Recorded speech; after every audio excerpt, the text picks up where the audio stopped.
Hello, I hope you're ready for the online lecture. This is to replace, remember, the face-to-face chat that we would have had on November 12th. So remember to watch this video. I'm going to help you explain some of the topics we're looking at and introduce the exam. Our goals for this online lecture, we want to, we look at this, review handout 11. This is the last handout, so we mark down last handout for exam 3. So keep that in mind, review this, make sure you understand the content. We're going to look at genetics and pedigrees, and I'm just simply going to go through some of the questions on the handout to help you. Right now I'm going to discuss exams, so I put that second just because I want you to remember that handout 11 is for the exam number 3, the Unit 3 exam. Handout 12 will be for the next exam. For this exam, you need to make sure and be sure to finish quizzes by 5 p.m. Thursday, November 13th. Make sure to complete all the Unit 3 quizzes. I would do that first before opening the exam, so then you can review them after 5 p.m. on November 13th and make sure you are getting the correct answers and you understand the material. Once the exam opens, which opens on November 12th, you'll have 1 week to complete it. It opens at 11 a.m., which is Wednesday. You'll have 1 week to complete it. Once you open the exam, you will actually have 1 hour and 15 minutes to get the exam finished. The exam is due November 19th at 10 a.m., so both of those are Wednesdays. You have 1 week. Some of my suggestions for this exam, I give you an extra 15 minutes because it does involve some work. You might have to get out a scratch piece of paper, so I would have one ready to complete Punnett squares, to complete heredity questions. I give you an extra 15 minutes to be able to have the time to effectively complete those questions. Make sure to study, study, study. Review the material, practice some of those problems on heredity. What we're going to do after discussing handout 11 is then we'll go into handout 12.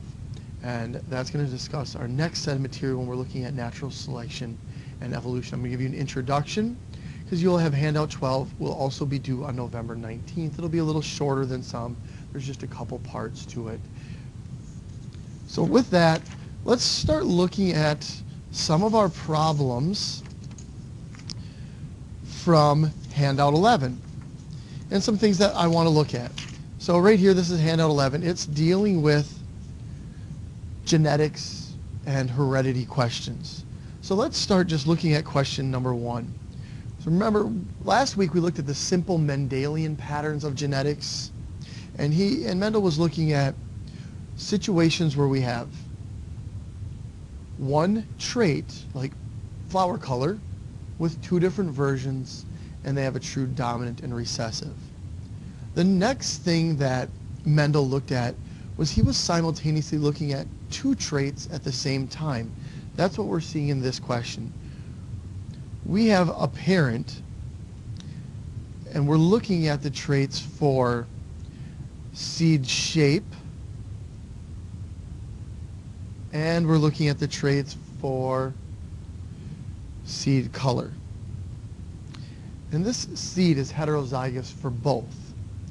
And the question I'm asking that helps you fill out Punnett squares for this situation is, what are the genotypes, or what genes are present in all the possible gametes?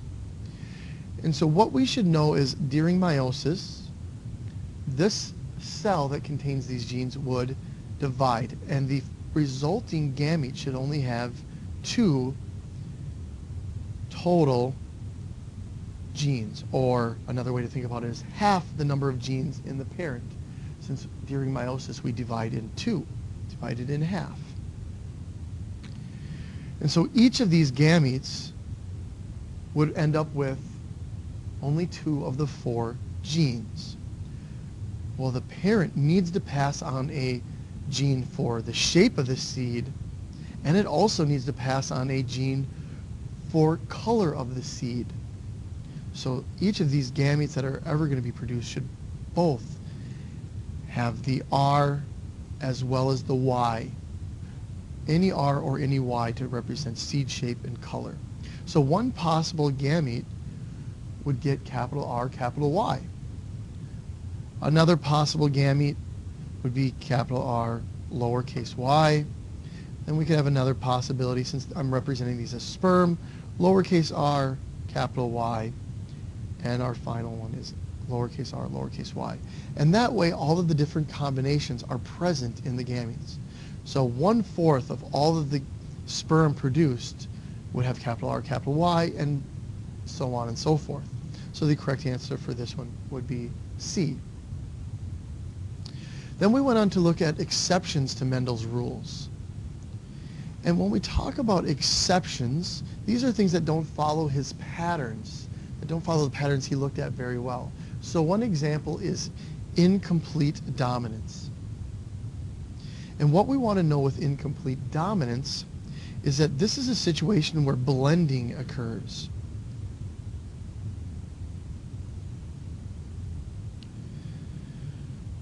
And what we're looking at in this situation is snapdragons. And snapdragons come in a few different forms. What we're going to look at as blending, we're going to have red snapdragons, and we can have pink snapdragons, and we can have white snapdragons. This is going to be genetically controlled. The red snapdragons are going to have two of the same alleles. We'll just give them capital R's. The white snapdragons are going to be true breeding and are going to have, maybe we'll give them little r's. Remember, this isn't true dominant recessive. This is where blending occurs. The pink snapdragons are the heterozygous ones. So this is a mix between red and white. When we mix red and white and have an offspring of a red snapdragon and a white snapdragon, in this situation, you're going to have pink snapdragons. And this is going to be the heterozygous form, one of each. And instead of having one being dominant over the other, a blending occurs. So keep that in mind as you work through some of the problems. If it's pink and incomplete dominance, you know it's heterozygous. And in each of these situations where you look at incomplete dominance, it will be described and mentioned that we're looking at incomplete dominance. So you can perform all sorts of crosses that way. The other situation that sort of resembles incomplete dominance is going to be codominance. Codominance involves a situation where there is, again, not a true dominant or recessive pattern.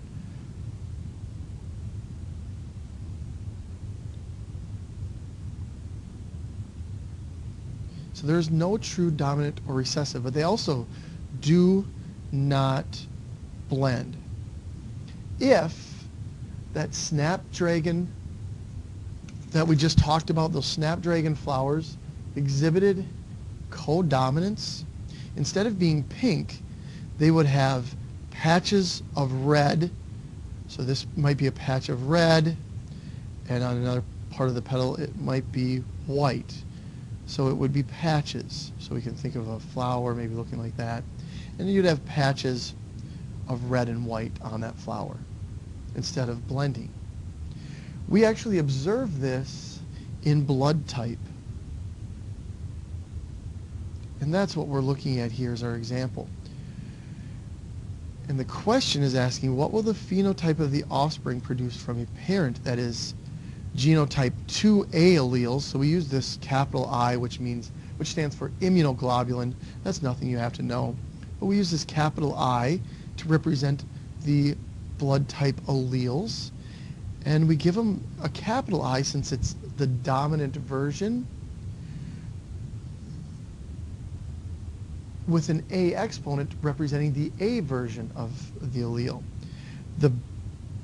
This gives us a allele for the A blood type. The I with the capital B is the allele for B-type blood. The lowercase I is allele for O-type blood. And notice that is a lowercase I. What that means is it is recessive to the A allele, which gets the capital I, and the B allele. So the only way to get blood type O would be two recessive alleles. But these two exhibit codominance. That's the two that are codominant.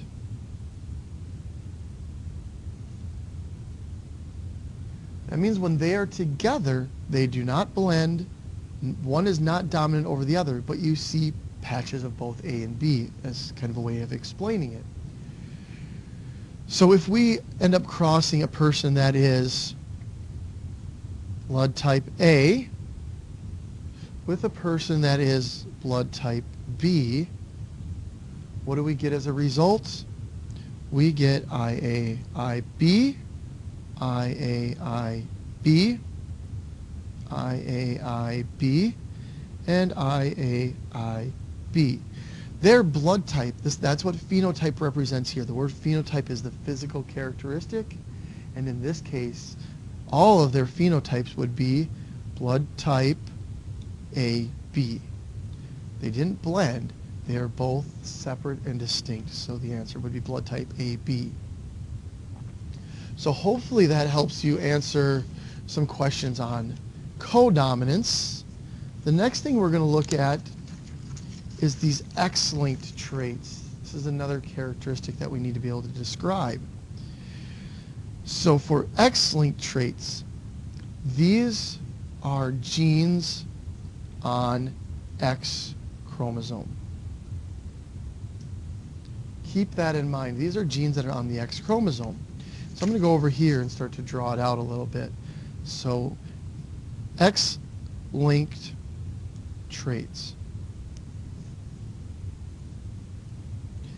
X-linked traits are found on the X. And remember, there's a difference between males and females. Males have the X and Y chromosomes. Females have two X's. Since we're looking at X-linked traits, we're looking at those on the X chromosome, females would have one on each X chromosome. Males only have one X, so they would only get one of the alleles or one of the genes for that trait. The reason this happens is the X chromosome is very long. It has a lot more information than this short Y chromosome. So this information would not be present on the Y chromosome. Females would get two long X chromosomes. So if there was a gene right here, we'll call it gene A, it would not be present on the Y chromosome. So a male would only have one gene A. Females would have two gene A's. And that's the big difference. So if we're trying to describe an X-linked trait, if we're writing out a female or a male, they're going to be written out a little bit differently. A male, we need to represent the X and the Y chromosomes, but we also need to represent the gene we're talking about. So if we're talking about gene A, well, we need to put that letter in there. We put it after the X because the X chromosome is the only one that has it. We would put nothing after the Y. So for females, we would have X, and you could put something like that if it's heterozygous. So we've made this one a lowercase a. So we can go back to these questions, and we can say what is meant by X-linked traits. These are traits found only on the X chromosome. How many copies of an X-linked gene will males have? They will just have one. And how many would females? They would have two. We just described that. So color blindness, here's an interesting example, is an X-linked trait. Let's consider a mother who is a carrier for color blindness and a father who is not colorblind. And I give you the genotypes. Color blindness is actually recessive. So that's part of this idea. So seeing color is actually dominant. So for her to be a carrier for color blindness, she has to have one of the seeing color, the capital letters, and one of the color blindness genes, which is the lowercase letter. And this is crossed with a father who is not colorblind. So to be able to see color, they have to have the capital C, and the Y doesn't have it. So these are a cross between two parents that are able to see color. What is the probability that a daughter will be colorblind? And what is the probability that a son will be colorblind? We can ask this because we know which chromosomes pass on the gene. So let's cross these two parents in a Punnett square. X capital C, X lowercase c. This will be crossed with our X capital C dad and Y. Filling in this first box, X capital C, X capital C. That would be, can you guess? A female that can see color. Next one, X capital C, X lowercase c. Since seeing color is dominant over not seeing color, even though this is heterozygous, this would also be a female that could see color. Here we get X capital C and Y. As long as you have the dominant gene, you can see color.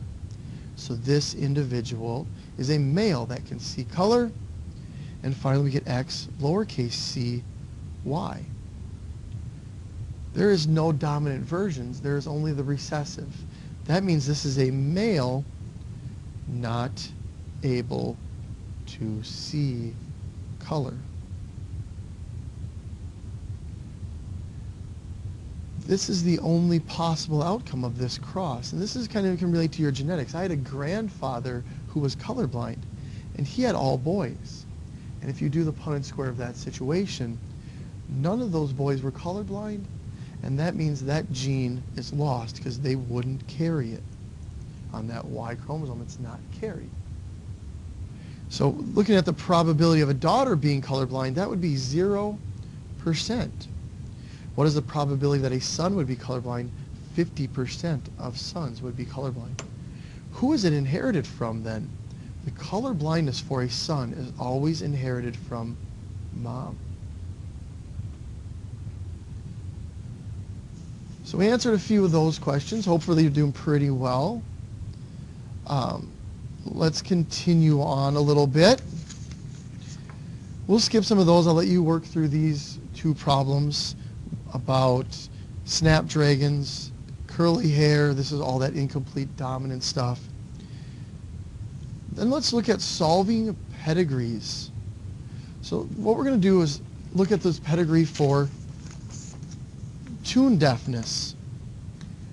This is just a simple pedigree, and what we should be able to see in this situation, and you could have downloaded this worksheet to help describe what it all means. So remember, squares are male, circles are female. Shaded boxes have the trait. Unshaded boxes do not have this trait. So you can represent a set of parents as a horizontal line between them. To represent children, there's a vertical line, so we can see one child, two child. And if a new individual comes in through having offspring, you can see that are represented without a vertical line coming up from them. So keep this in mind as we look at an example right here. So we want to solve the following pedigree. This is looking at individuals with Tay-Sachs, but what I wanted you to look at was actually individuals that are tune deaf. So that's your goal here, is to look at tune deafness, and that's in the other side of this one that you've downloaded. So let's look at the tune deafness and start to be able to understand that. We start off with parent. Maybe the first thing you can do is mark down whether they're tune deaf or not, whether or not they have the trait. That's what the shaded box means, is that they are tune deaf. And so remember, squares are males, circles are females. These two have children that are tune deaf or not. So we have tune deaf. and we have one that's not, another one that's tune deaf. Here we have a new parent coming in there that is also tune deaf. And this one is also tune deaf. Interestingly, they have no children that are tune deaf. All of theirs are actually the opposite version. This is what's actually going to tell us whether this is a dominant or recessive characteristic. The only way, if something is hereditarily transferred to offspring, the only way if it's the opposite of what the parents have is if it's dominant. And so what that means is each of these parents are having offspring that has the opposite trait. So tune deaf parents are having non-tune deaf children. Remember, the only way that is possible is if these parents are heterozygous. So that's kind of your first inclination. If you look for some situation where it's either shaded people having unshaded or unshaded having shaded. As long as the parents are having the opposite, you can then figure out if it's which one's dominant and which is recessive. So each of these parents, 3 and 4, would have to be heterozygous. And remember, tune deaf is dominant, because that having the opposite tells us that, and we'll show this in the Punnett square. So both parents would have to be heterozygous. We fill in that Punnett square. Capital T, capital T. Well, they could have tune deaf children. Capital T, lowercase t. They could have tune deaf children because this would be tune deaf as well, as long as it has the capital T. And then we have one situation where it is lowercase t, lowercase t. That is a possibility where two parents that are tune deaf have a child that is not tune deaf. So this is both recessive. Well, that's the only thing that makes this combination right there possible. Because if we said tune deaf was recessive, that would mean that parent 3 is homozygous recessive and parent 4 is homozygous recessive. They wouldn't be able to have children that are the opposite. So this is the only situation where that is possible.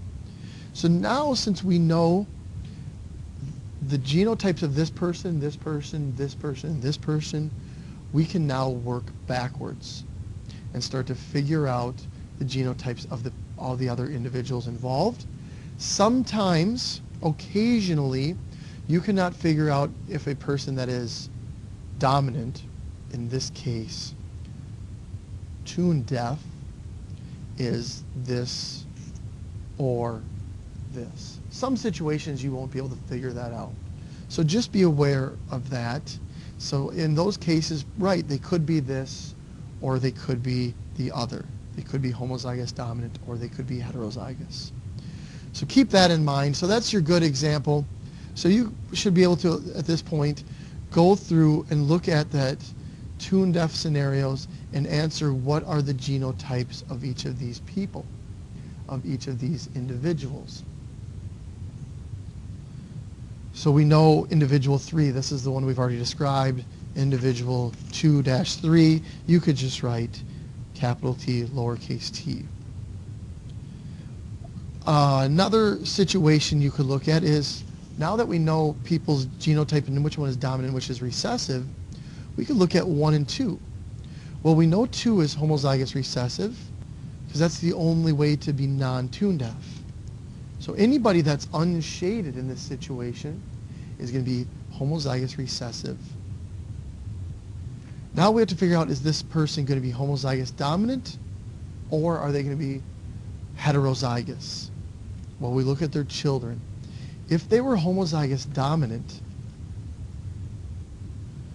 crossed with this person that is homozygous recessive, all the children would be heterozygous and all the children would be tune deaf. We have one child that is not tune deaf. That tells us that this parent is going to be heterozygous, and you can fill out that Punnett square. So we know that parent 1 is heterozygous. So you can go through there and work through all of those genotypes by filling out Punnett squares and looking at possibilities. You continue working through, and hopefully you've gotten a lot of these answers and you're able to submit this assignment through the Dropbox, because this assignment is due by Wednesday, November 12th. You should be able to complete all of these problems. If you do have questions on anything, feel free to email me. It's a lot of stuff on pedigrees. You'll finish this pedigree and you will put that into your discussion board. So if you do have questions, email me. The next thing I want to go and talk about just briefly is introduce handout 12. So the pathway that I would take is complete handout 11. Make sure that gets done before Wednesday and then submit it through the Dropbox. Then complete all quizzes. Make sure to study and study some more. Then I would go and do the exam 3, then handout 12, because this is not on exam 3. And what handout 12 describes and looks at is natural selection and evolution. And really, it's probably stuff you've talked about, heard about in the past. So this is our handout for handout 12. There's a couple movies to watch. And the foundational ideas of natural selection came from Charles Darwin. He's credited with understanding these principles, although there is another individual that is given some credit for coming up with the same ideas at around the same time, Alfred Russel Wallace. So keep that in mind. These ideas of natural selection were first proposed over 150 years ago, and there's been a lot of research since then. But we're going to first start to look at what Darwin did. And what Darwin observed was that there were various traits, various differences in organisms. So he noticed some of his observations of Darwin were that, and we'll go over here and start looking at another piece of paper so it doesn't get crowded.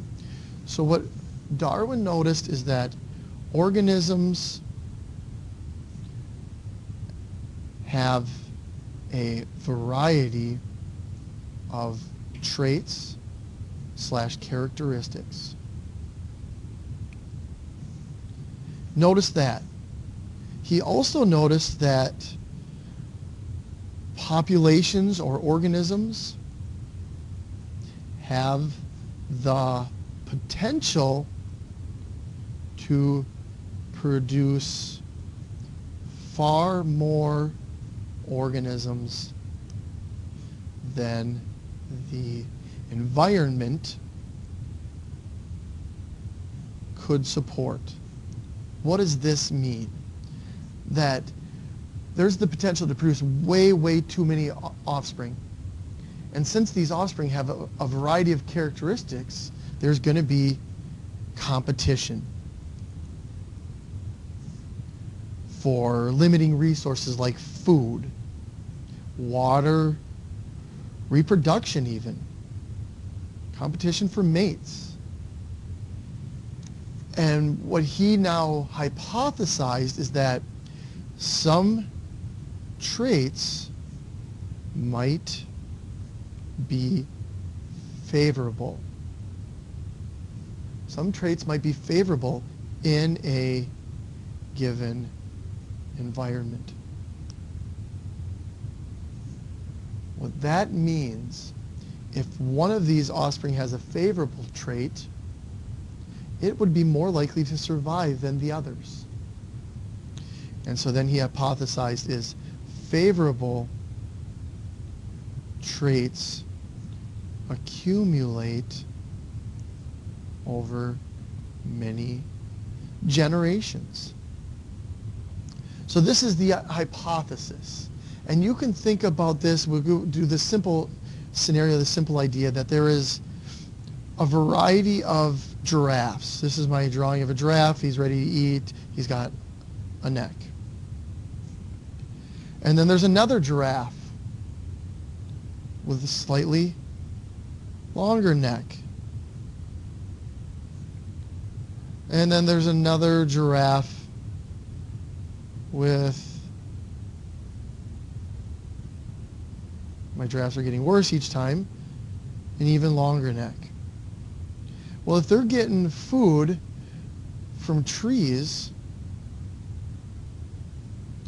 who's going to be more likely to get enough food to survive and reproduce? This one would have the best chance because it has the longest neck. It's going to reach more leaves. This one would have the second best chance. This one would have the worst chance. So most likely out of any of these three, this one would not get enough energy to survive. So we can say that one dies. And we'll say these two are lucky enough to get enough energy to survive and reproduce. Since this shorter neck has been eliminated from the population, the next generations are going to have a slightly longer than the previous generation's average neck length. So if this one is 1, 1.5, and 2, the average length, so let's say 1 meter, 1.5 meters, and 2 meters, the average length would be 1.5 meters in that generation. Well, let's say these two are passing down their traits, and there's a bunch of offspring. The next generation's average might be 1.75 meters, with variations between 2.2 and maybe 1.6 or something like that. So the average length of the neck increased from one generation to the next. That is natural selection. So you can do some reading on some of that natural selection ideas. Hopefully you can start looking at what Darwin actually did to complete and come up with his ideas, looking at the Galapagos Islands and looking at those finches and tortoises, and some great work as he traveled around the globe. So continue through here, look at what must be true for natural selection to occur, be able to answer those questions. Then you get into the videos, and the videos are pretty cool. This is a movie describing the rock pocket mouse that's found down in the desert. Some of them are on a sandy background environment in the desert. Other rock pocket mice are found in 10,000-year-old lava flows. So we have two color variations, light brown and black. And this movie goes into explaining some of the how that black and how that tan is actually controlled genetically. So it's a pretty cool movie. The other part is part 3, and this is now an interactive lab where you're going to go in. It's an Howard Hughes Medical Institute lab, and you go and explore stickleback fish. There are two varieties of sticklebacks. Those that have these spines and those that do not. And you go and explore, you actually pretend or interactively put these sticklebacks under a microscope and tell if they have spines or they do not from various lakes. So maybe one lake has a lot of them with spines and another lake could have a lot without. Well, what would that mean? What's the purpose of these spines? So thinking about the spine's purpose, it is for protection from predators. So it's a protective purpose. So why might a stickleback not have the spine? You explore that, go through there, complete some tables, answer some questions, and from there you will be able to complete the quiz. There's no discussion board since this is an exam week, but do complete the quiz. This will be due on November 19th as well. So with that, hopefully that's a good understanding of some of the material. Hopefully you can work through some of those problems. This is our